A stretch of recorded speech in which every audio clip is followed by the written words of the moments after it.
Hello and welcome to the first episode of the Customers Who Click podcast. Over the course of this podcast, I'll be interviewing leading marketers on various topics, channels, strategies and tactics. Together we'll learn about ASO, gamification, choosing your KPIs, artificial intelligence and much more. And I hope you'll walk away from every episode with some new learnings to implement for yourselves. Our first episode, I welcome Will Stuart-Jones from 3Radical to talk about the world of gamification and customer engagement. Will is the head of solutions consulting at 3Radical and is responsible for evangelising how gamification can be leveraged as part of an earned data strategy. This enables brands to cut through the noise of competing marketing to directly re-engage with audience of all types using fun and engaging interactive experiences. I'm a huge fan of gamification and customer engagement myself, and I've briefly worked with 3Radical last year actually. I think it's super important to get your customers, particularly new customers, engaging more intimately with your brand. We all know the stats that say it's between 5 to 25 times more expensive to acquire a customer than it is to retain one. And so the best way to build a long-term business is to engage properly with your customers, treat them as friends of the brand, rather than just an email list to be sent promotions. You want them coming back to buy from you because they like your brand and your products, not the discounts you offer. That's enough from me. Let's get Will on to talk about gamification, loyalty schemes, and some tips on how to implement them for yourselves. Hello and welcome to Will Stuart-Jones. Do you want to tell us a bit about yourself, your background, and why you do what you do? Yeah, sure. Great to be here. So Will Stuart-Jones. I'm head of solutions consulting at a company called 3Radical. So a bit of potted history. Left university back in 95. And since then, really, over the course of 25 plus years, getting on 4, I have now been involved in marketing technology and data in various different ways. And I guess the thing that I really love about all the things that I've done over those years is really, helping people, understand how data and marketing tech can be used basically to solve, various different business challenges. So these days, I'm all about obviously demonstrating the power of the 3Radical platform, which no doubt we'll touch upon a bit more about today. Cool, great. So what does a standard day look like for you? Cool. So I guess you'll probably hear a lot of people say this, but I guess one of the greatest things about my role is that there's quite a lot of variety, really. So the largest amount of my time is usually spent engaging with customers and prospects, demonstrating our software platform, and then moving on to then scoping projects and implementing our technology. But as well as sort of demonstrating tech, the cool thing is that can be done with different clients and different verticals from day to day. And then, throw on top of that things like webinars and speaking at industry events, working on product marketing, collateral, or, getting my hands dirty in terms of actually implementing the software for clients. So you can kind of see why sort of no 2 days are ever the same. Yeah, it sounds like you're pretty busy, got a lot of different things on your hands. Absolutely. But as I say, variety is the spice of life. So I guess that's the cool thing.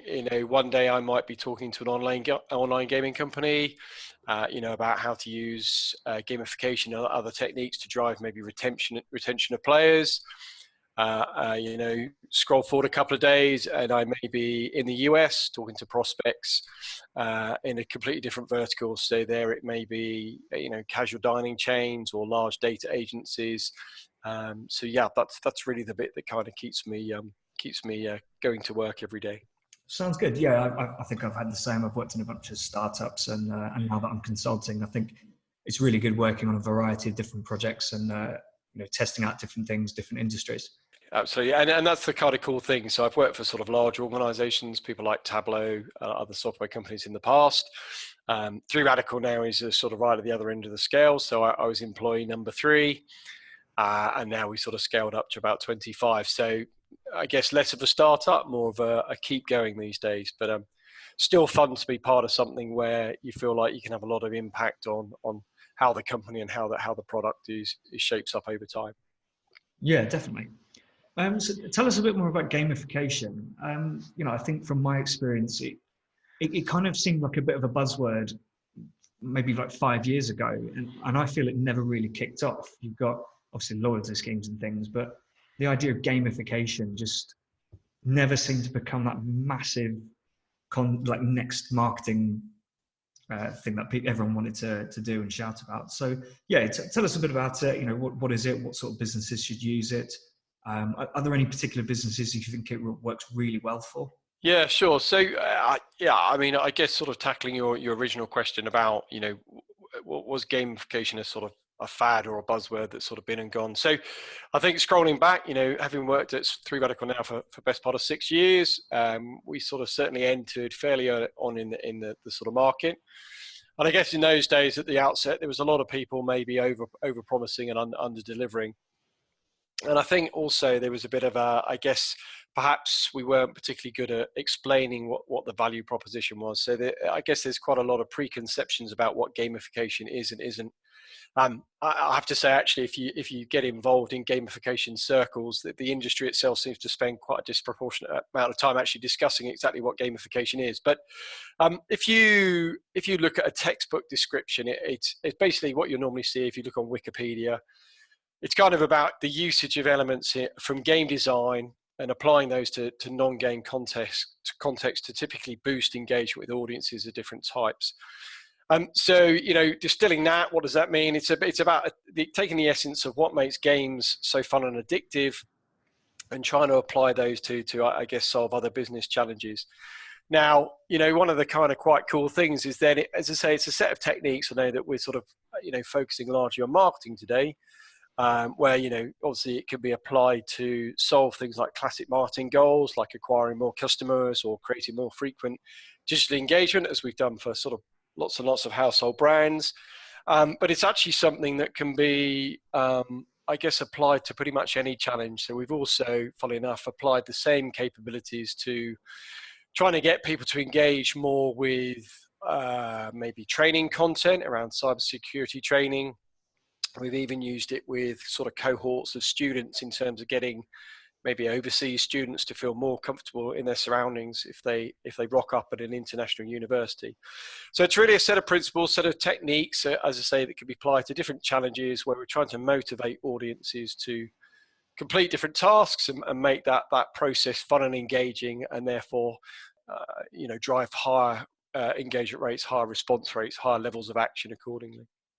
So I guess in terms of why businesses should use it, I suppose because there's this sort of set of principles, it's really about establishing what the business challenges are. So in terms of some things that we've done, I'll give you some kind of examples. So the first one is probably around, let's say, customer acquisition. So we at 3Radical, we work with quite a few dining chains, casual dining brands, people like Bella Italia, Zizi, Ask Italian, and a lot of those organizations, it's one of the last sectors where consumers can be effectively digitally anonymous. So you don't have to book in advance. You can pay by cash. You don't really leave a digital audit trail of any sort. So as a result, a lot of those organizations typically maybe only have on their customer database maybe 10 or 15% of all people that walk through the front door. So with those kind of organizations, it's really about using gamification techniques or gamified campaigns to drive a transition from offline to online. So, you've got people that come into a restaurant, they sit down for their food. What we try to do is fill the gap between somebody sitting down and the food arriving with a little gamified campaign where there's a value exchange that occurs. So somebody is potentially completing a little registration, perhaps adding a marketing opt-in, and then they're potentially able to play, let's say, some sort of instant win mechanic, something like a Wheel of Fortune or a digital scratch card. And, the consumer payoff is that they potentially win something like an immediately redeemable voucher. And we can talk about whether that's pure gamification, perhaps in a moment. So they've derived some value. Maybe it's a sort of stretch spend voucher, free desserts, or maybe it's a bounce back to drive them back into store. They've had a bit of fun in terms of the game mechanic, and in return, the brand has received something in return. So they've potentially received some data, perhaps a new sign up, a new name that they can market to.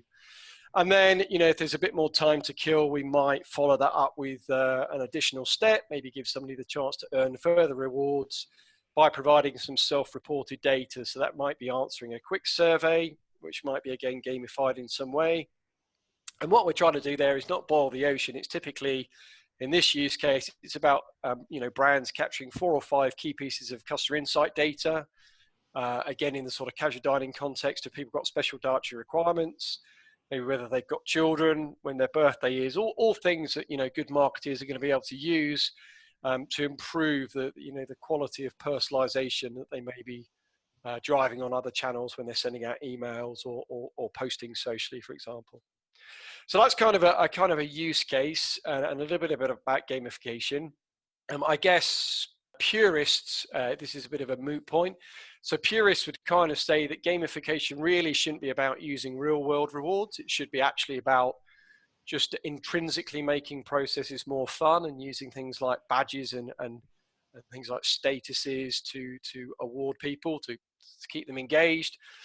We at 3Radical, we're probably a little bit more pragmatic. We try and mix those kind of gamification techniques with some of more the old school kind of loyalty scheme mechanics as well, to really bring the best of both worlds to any challenge. Yeah, I see there being a mix between the two, really. If you just gave people some badges on the website, people are going to look at them and go, well, what is the point of this? What am I actually getting from this? And they might stop engaging with the tool.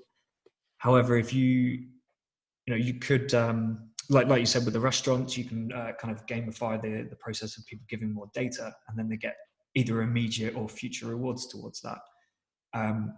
Or you could use it as a process for maybe a SaaS business where it's trying to get people through the initial setup of their account. And so you're not actually rewarding them with things. You're just kind of, like you said, using experiences from games to make the process more fun and, well, maybe not fun, but more engaging and easier for them to actually accomplish all the different steps they need to get that initial setup done. Yeah, absolutely. So that's a classic kind of onboarding use case, isn't it? So again, how do you kind of visually bring to life some of these mechanics that games use? So what percentage am I through a particular process? Am I collecting symbolic rewards to indicate progress towards the ultimate goal? So onboarding is absolutely another use case. Another one that we've also used quite frequently relates to, I guess, around retention or long-term loyalty. So let's say, let's go to casual dining. Even if you love pizza, the chances are that you're unlikely to visit a restaurant on, once a month, once a quarter. So a lot of these organizations, you can apply this to a lot of retail outlets. Maybe you go buy some clothing online or offline, once a quarter. How do you have an ongoing dialogue with those consumers between those infrequent visits? And how do you establish, I guess, more of an emotional connection? I know marketing is a lot about this kind of ephemeral concept of brand values, and how do you make your brand connect emotionally with consumers? So I guess in the past, a lot of marketers have relied on email as being the answer. So organizations have maybe sent out blanket or slightly personalized messages about offers in the kind of vain hope that they're going to hit the right moment in terms of when somebody's considering their next purchase. But predicting somebody's next purchase is not exactly easy, particularly if it's something with an infrequent sort of cycle or pattern to it. So what tends to happen is that consumers will typically then sort of increase the frequency with which email messages are sent, hoping to hit that perfect moment in time. But at some point, what you're going to do is kind of the reverse, which is actually hit somebody's threshold for unsubscribing, and then all of a sudden that's a name and the hard-earned name that you've acquired that you no longer have the rights to. So again, in loyalty, where we're kind of seeing gamification being applied is how you sort of fill in that digital conversation between those infrequent touch points. So there, we might be using something like, again, a sort of board game mechanic. So something where there's a repeat touch element to it. You have to engage repeatedly over a number of days. And what that does is, again, you may ultimately unlock certain rewards for that repeat engagement. But in the meantime, you're coming back repeatedly to the company's website. We might be surrounding that game with some other activities for consumers to complete. So again, that has a value for the brand. So it could be, reading some content about a new product. It could be going to a web page. It could be, again, answering a survey to provide this zero party or self-declared data. And each of those activities in that instance may allow me to have some extra game time, some extra dice rolls in the board game, for example. So you can see that there's this virtual cycle of there's a mechanic that's drawing me back in on a regular basis. And then, the more that I do for the brand in terms of looking at content, providing data, maybe referring people into a particular brand, again, that allows me to play the game more. So I kind of have a fun experience in terms of that, genuine game mechanic in that particular example. But the brand stayed front of mind. I've had multiple touches between these sort of infrequent visits. And then, when I decide it's the time to buy a new pair of jeans, or it's time to take the family out for a pizza, all other things being equal, that brand is sort of mentally available for me, and I'm perhaps more likely to pick those over a competitor, particularly if, again, we've rolled into that whole cycle a real world reward like a discount voucher or an electronic coupon that I can immediately redeem as well. So again, I guess that's a sort of loyalty use case, but your onboarding one is another classic example. Again, how do you make that process visually more engaging? How do you drive people off to complete certain activities throughout that process? So I know in online gaming, one of the things is that you need people to go through a series of steps for regulatory purposes, but then it's about how can you get people to play, a particular game X number of times? How do you maybe get them to cross play onto different game types as well? Because obviously the quicker you get people through that kind of cycle, the stickier those consumers, those players are going to be. So absolutely, that's definitely a use case as well. Yeah, definitely. I mean, I've worked in both the gaming and kind of car sharing industries, and there's a lot of account verification that has to be done. There are some difficult, not difficult processes, but more complex processes that are required to get accounts set up. So, for example, when I work with Europcar, you have to get a picture of their driving license, you have to get their address, you have to get their DVLA check code to be able to actually verify that they're allowed to drive the cars. And all that, some of it is information that people might not be aware of, or, they're not too sure how to get hold of it. And if they're faced with that on initial sign up, they go, well, maybe I'll do this later, or, I don't know what that is, not really comfortable handing that data over, I'm going to go. Whereas I suppose if you can gamify that process, and I guess as part of gamification, you can provide more information as well. It's, you explain, instead of just having a little pop-up saying, we need this information to do this, you could have like you said earlier, a badge or some sort of reward for each step that the user takes through their sign-up process. They get a reward at the end of it, and they can start driving the car or playing on gaming websites. Yeah, absolutely. So, I mean, classic example of that, really light touch gamification. Something that people like LinkedIn do. You may or may not have noticed this. You have the kind of concept of a progress journey. So an indicator from 0 to 100%. How complete is your profile? So in that case, it's kind of light touch. It's just a little visual cue, which is kind of sort of indicating to you there are more steps that you need to go through.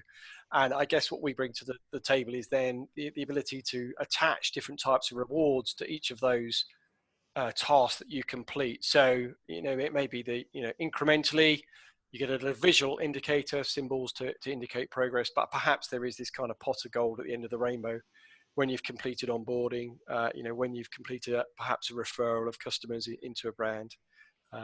That's classically what we're talking about.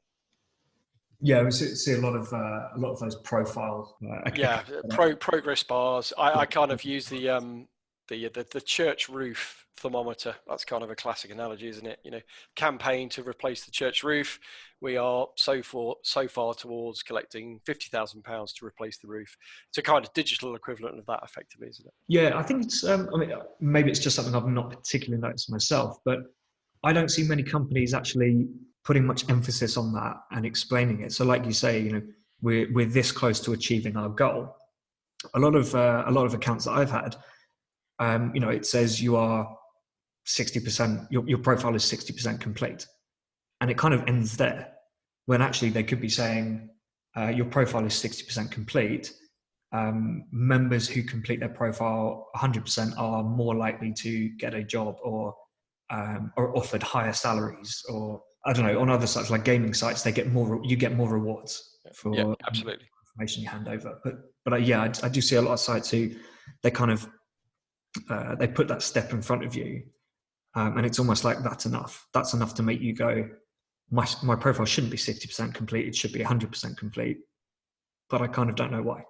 Yeah, absolutely. So you're kind of getting to the heart of gamification now. So, or at least for us as 3Radicals. So what we sort of believe here fundamentally is that if we're going to motivate audiences to act, be they consumers, be they students, be they employees, what we're trying to set up is effectively a value exchange around every interaction. So, gone are the days where brands could literally, tell their audience, do this, believe this, go here, do that. What consumers realize now, what audiences realize now, is that they're kind of in the driving seat. This is not new. This is something that people have been talking about for 5-10 years. But so as a result, people know there's an inherent value in their data. There's an inherent value in their time and engaging with the brand. So what we fundamentally believe is that gamification can be used to set up these little value exchanges around every interaction. So, if I'm encouraging somebody to sign up using that earlier example, what is the reward that I get for completing that? And what we're trying to do at 3Radical is create a platform, a SaaS software platform, where we can effectively break down these customer journeys into these individual interactions. We can orchestrate those together to create journeys, but every one of those individual touches is a value exchange of some sort. So it's either, as you sort of said, a useful snippet of information about why I should do this. It could be using, let's say, gated content, for example. So complete this little pop survey about yourself, and we'll give you this latest white paper, which has some really useful findings in it. So that's what we believe is at the heart of what we're trying to achieve. It's creating these value exchanges around every interaction that we're trying to drive audience members to do. And as I say, we're kind of using gamification in some instances to make that more engaging, but we're also mixing in real world rewards as well, because we know that there's a place for both of those. We believe in kind of I don't want to use a hackney term, but you think about gamification 2.0, it's kind of about combining those sort of two best of breed elements together. But whereas loyalty schemes in the past have always been about, I guess, purely rewarding purchase, and I guess the downside of that is sometimes you're rewarding behavior that people would complete anyway. What we're about is allowing you to apply, sometimes under the right conditions, those real world rewards to every activities that somebody completes. So not just purchase. If I'm willing to share some content with my friends on social, if I'm willing to answer a survey, it may be that the aggregate of completing all of those tasks is something that I want to reward with real world value. And again, that can come in lots of different shapes and sizes. Yeah, like you said, the loyalty scheme is about promoting purchases. Every time every pound they spend, or every meal or coffee they buy, they get a stamp or some points, and it's literally just rewarding that purchase. Whereas gamification is more about generally enhancing the experience. Obviously, the company's getting more data from it. They should be able to use that data to personalize and provide a better experience to the customer, which in theory should be more valuable than a loyalty scheme. If I'm giving you personalized recommendations on the clothes to buy, or I don't know, new menu items or something, that as a consumer, in theory, I should feel like kind of better towards that business, because they're saying, oh, okay, we know because the data you provided, you are vegan, or you can't eat dairy, and so our new menu recommendations for you are tailored for that. And you go, yeah, cool. Actually, you get an email with some new menu items, and you're like, cool. Actually, this company is listening to me. They're offering products that I like and that are suitable for me, so I'm going to go eat there or buy from there. Yeah, absolutely. So I guess this is sort of touching upon another kind of subject for us. So we have recently started to use the term earned data. So this idea that we're, as part of this value exchange, we're earning data all the time as people engage. Now, that data is either kind of earned explicitly, so it's either somebody actually completing, one of those pop surveys to hand over the kind of data that you've just talked about. It's also the ability to capture, implicit or implied data. So if we challenge consumers to complete a range of different tasks, and they complete some and they don't complete others, well, that's kind of implied data about what things people are interested in. And I guess the kind of interesting thing there is what we've seen over the sort of 5-6 years that I've been at 3Radical is that now there's kind of a bit of a growing backlash about data and how marketers are using data and how they're driving personalization. So, if you suddenly see an advert online, or you get a message through for a product, and they've personalized that based on data that you didn't knowingly or you've unwittingly given over via third-party cookie or some other nefarious means of capturing that data, then at some point you're potentially going to turn off consumers. They're going to think, this organization knows too much about me. I didn't give you that data. That's it again. Unsubscribe, zone out, ban the ads with ad blocking technology. So absolutely, what we're about is definitely having a more transparent conversation with organizations. So as we create interactive experiences that enable brands to create these kind of fun, engaging interactions with consumers that capture data, it's about being very transparent about why we're capturing that data, how we're going to use that. And then the personalization or how we market to afterwards, then, consumers can be a lot more comfortable. Yeah, I know I gave that data over. It was during this particular activity. And, at the time, there was value for me associated to that. And that's why I was happy to give it in that scenario. And we think that's going to be increasingly important. There's, waves of legislation. Obviously, we've had GDPR over here in the EU. Obviously, in the States, there's various locations which are already going through the same process. So California, New York are about to do the same thing. And I guess what that means is that the traditional sources of data and the traditional techniques for capturing that data are going to get a lot more harder to source. So it's about re-engaging directly and starting to build up your own profiles of data about your audience base, using these value exchanges as a mechanism to capture that data directly. Yeah, exactly. I mean, with GDPR coming in, gone are the days where someone submits their email address to sign up for an account or just purchase a product, and they get bombarded with newsletters. You can't do that anymore. There has to be the opt-in. People don't have to opt in for marketing. So if you've got the ability to provide a great experience and kind of, earn that email address, or give really good reasoning why you should have it. So, you might be doing some sort of personalization. So let's say, I don't know, you might be a fashion store. You give someone the option of different categories they like, different styles they like. There are certain, I think Spoke does it maybe. They ask you what sort of fits you like and the styles you like. So by answering those questions, and then providing an email address, you're kind of saying, well, I'm happy to engage with this brand. I'm giving you the information to sell to me, to kind of sell what I'm telling you I want, rather than just being forced to hand over an email address. Yeah, absolutely. Or that classic, I agree to cookies when I've just landed on a website before I've actually had a chance to look around and decide if I actually do want to start, giving you data before I've decided if there's any value that your site is going to give to me. But at the same time, from a business point of view, it's difficult, isn't it? You can't have pop-ups in different places, and because in the end you're going to create a worse user experience, and so you've got to balance out how do we give people the privacy they want and let them set the rules, but also not try and trigger a different cookie pop-up like every page they hit because you want to ask them a different thing. Yeah, I guess so. It'd be interesting to see how that develops in time. I sort of spoke to one of the analysts at Forrester recently who kind of suggested that some organizations are starting to look towards, I guess, contextually relevant pop-ups.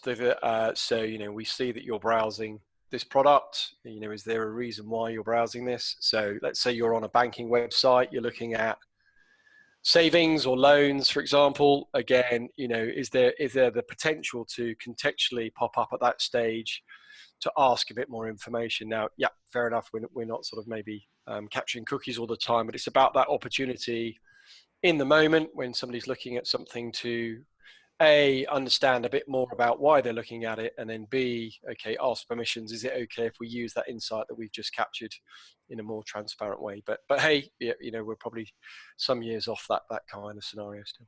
It's similar to newsletter pop-ups, isn't it? They annoy everyone when you land on a website for the first time and you're immediately hit with a pop-up saying, join our newsletter, we'll give you 10% off. And you're thinking, I might not even know what this business is. I might have clicked on a Facebook ad, or I might have been searching for something on Google and I've come across you for the first time.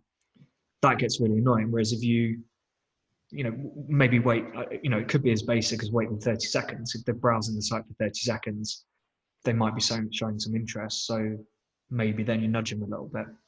So with cookies, you could say, well, they've been browsing the site a little while. They've been viewing different products. They might have even gone on to request a quote or something. And maybe that's the opportunity. You say, well, these are the cookies we use, and do you mind if we track you or record this data? Yeah, absolutely. And then also there's the whole thing. I don't know too much about this to be fair, but Google's going to be killing off cookies, I think. So that's, in the next couple of years, that could massively change things. Yeah, definitely. Third-party cookies, absolutely. Yes. Cool. So are there any kind of big objections or, I guess, myths about gamification that you face? If you're potentially speaking to a prospect or a new client, do you find that there is that misunderstanding of what gamification is? Yeah, I guess so. So let's give a few. So so there's a bit of a term amongst gamification people. They call it PBL, points, badges, and leaderboards. So I guess in the old days, a lot of gamification platforms were all about just allowing you to sprinkle like pixie dust, these kind of mechanics onto your existing process and magically expect outcomes to improve. So I guess that's kind of number one. I think, as I say, us at 3Radical, we have probably over time started to think about how, as I say, we roll in more traditional elements of loyalty, how we talk about this value exchange around data and usage. So that's certainly one. So that was a sort of a original myth. I think the other thing, maybe less of a myth, but more something that people kind of, I guess, mix up in their mind is that gamification doesn't mean just games. Okay, so again, sure, you might include an explicit game mechanic as part of a particular gamified experience, but gamification is definitely a lot more than that. So those would be the sort of two that I call out.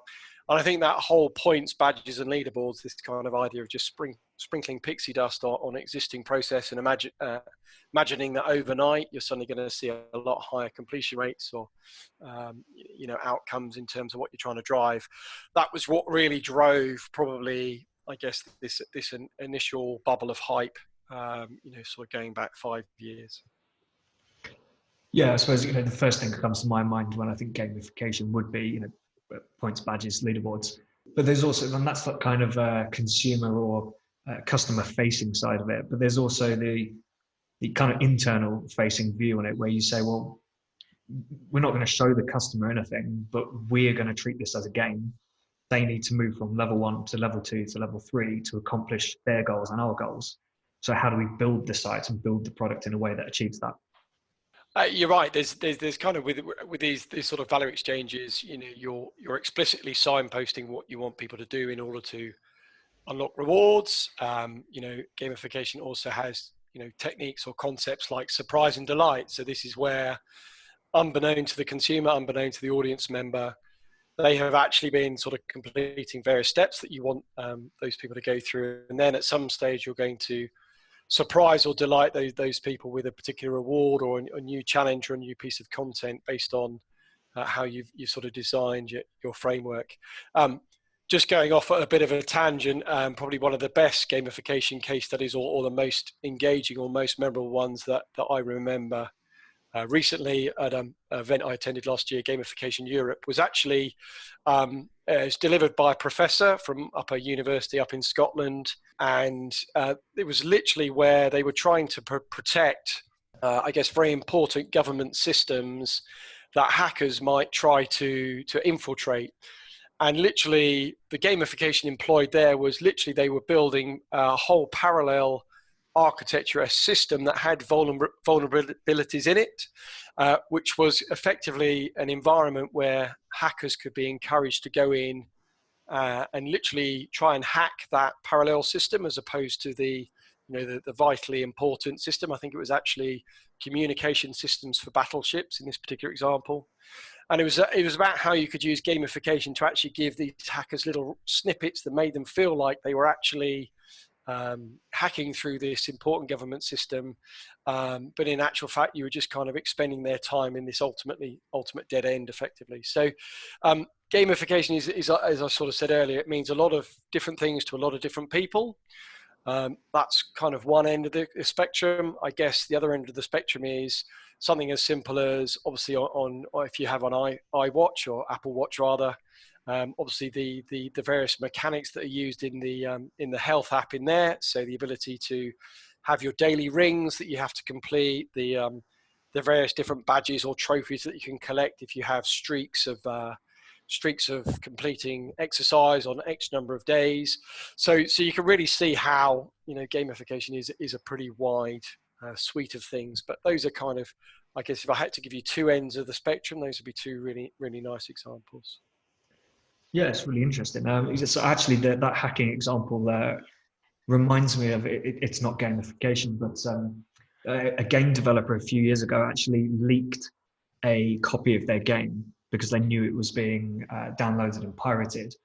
And it actually, when people got to I think the final boss, instead of meeting the final boss, you just got a pop-up which said, something like, "We know you've pirated this game. Why don't you go to buy the real thing if you want to complete it?" Perfect. Lovely. Yes, very similar. All right, cool. So, how would you recommend a business go about getting involved in gamification? What would be the kind of the first or the biggest things to consider initially to kind of get started with things?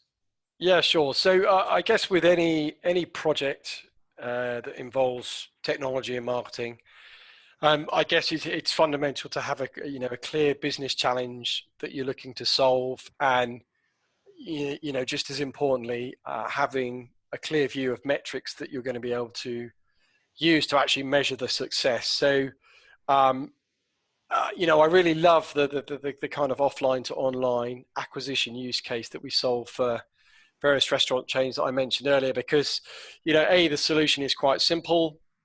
It's quite, pretty easy to implement, but it was also very simple to measure. The KPI in that case is the number of marketable prospects that the campaign is generating. Has it generated, the level that you expect?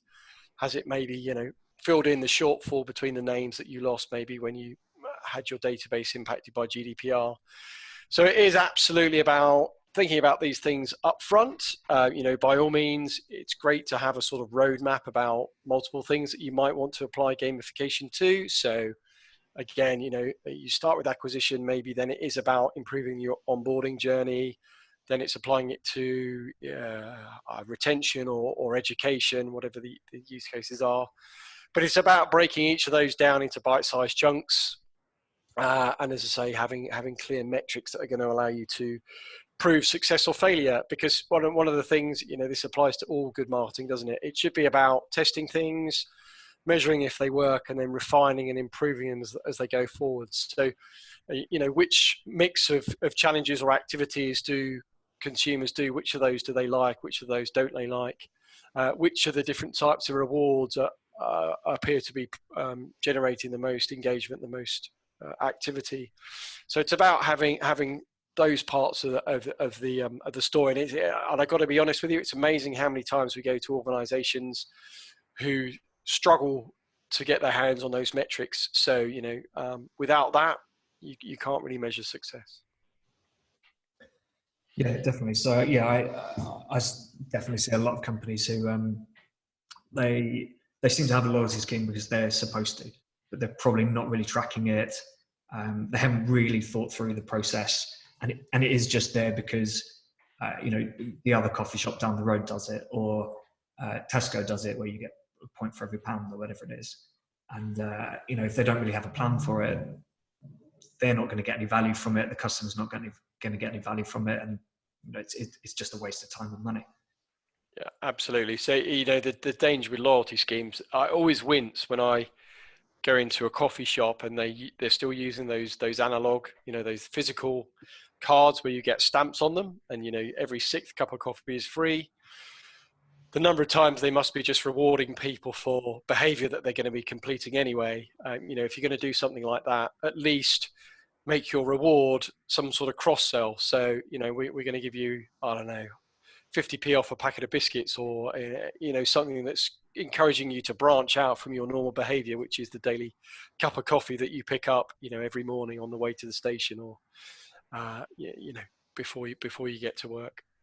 Yeah, definitely incentivize someone to try one of your other products or one of your other offerings, not just give them what they buy anyway, because Exactly. you are literally just giving away revenue sales.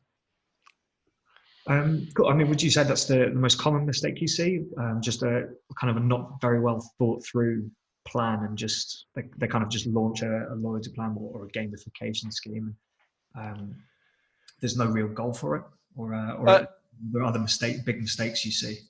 Yeah, it's often tricky. So I mean, even us 3Radical, if we scroll back, as I say, sort of 4 or 5 years, sometimes we didn't know what we didn't know. So, but again, it is about sort of avoiding this temptation to boil the ocean. So literally, come up with a few concepts that you believe are going to have a clear business outcome for you. Maybe set up an initial 3-month pilot. There's no point doing something for 4 or 6 weeks. You're never going to see the value from that. So at least give it at least 3 months to allow you to iterate, change creative content, change the rewards, change the mechanics that you're testing out. And then, measure as you're going along, and then improve and refine. So that's definitely the way to success. And I guess as you're going through that, don't be afraid to pivot. So in some circumstances, it may be that you start out thinking that, your use of gamification is going to be all about driving more purchase. It may turn out that in actual fact, what works really well is, in actual fact, people don't use the rewards if they're real world rewards, but in terms of getting people to come back repeatedly to a website over a period of time and getting them to complete maybe peripheral actions that capture data, it could be that in actual fact that has just as much value to the organization. So although I'm saying start with a clear goal and a measurement framework, don't be afraid to pivot at some stage if you find that the results are telling you that your audience is responding well, or if it's driving value in an area that you maybe weren't expecting. Yeah, I think what I see a lot is people kind of panic, looking at the data too much too early, panicking when they're not getting the results they're expecting, and changing things then. And actually, they start fiddling with things when they haven't really got the data to determine whether it's working or not. And then similarly at the other end, you might you come into a business after when they've been running for 5-6 years, and they might have had a particular scheme or a way of doing marketing that's been working that entire time, and because it's been working, they kind of that's it for them. They're happy to leave it. They don't look to optimize. They're not really considering changing things because, as far as they're aware, it's been working. But actually, when you dive deeper into the data, you find that actually it's no longer as effective as it was a couple of years ago, but they just don't want to change it because it did work for 6 months to a year and they've just kind of left it. Yeah, absolutely. First-hand experience of that. So definitely, even as simple as keeping the creative look and feel fresh can have a big difference, even if you don't want to change the underlying mechanics. But, absolutely at 3Radical, again, being a technology company that comes from, a classic direct marketing background, absolutely the ability to support split testing, A/B testing of different mechanics, different reward types, so that you can be data driven. But as you correctly pointed out, it's about not panicking. It's about, these are my initial tests. I'm going to leave it running for a decent period of time. And then I'm going to review the results and understand what it was about the different tests that drove the different results. So do you have any particular pet peeves when it comes to marketing, either as someone who works with companies or as a consumer? Gosh, So I'm going to put my neck on the block here. So I always get a little bit worried about people that obsess about brand value, particularly if they don't have any measurement framework. So I love the old saying about, 50% of ad spend is wasted. We just don't know which 50% it is. So that's probably anyone that worries or obsesses too much about, the look and feel. I know it's important, but probably not as important. I think studies have shown that it's all about targeting and, as I say, using the data. So that's probably number one if we're talking sort of digital marketing. I guess the other one, it would probably be the analog digital analog loyalty cards that I've already mentioned would be my other pet peeve. Yeah. If there was one particular marketing channel or tactic that you could just get rid of, what would it be and why? So, I mean, I suppose we've sort of touched upon some of these themes already, but from a digital perspective, I think increasingly the use of third-party data is probably nearing the end of its usefulness, perhaps. I mean, it's always going to exist. There's always going to be some value in using third-party data. But I think probably, sort of we talked about the backlash earlier from consumers about personalization based on inaccurate or flawed data, or where people are nervous or unsure about where that's come from. I think definitely means that that's probably had its time, and that's why absolutely we believe that it's all about now engaging directly and giving a reason to provide that data. So I guess that would probably be the main thing that I would sort of point out as we move forwards. Okay, yeah, I guess on the analog side, it's probably still that those coffee loyalty schemes.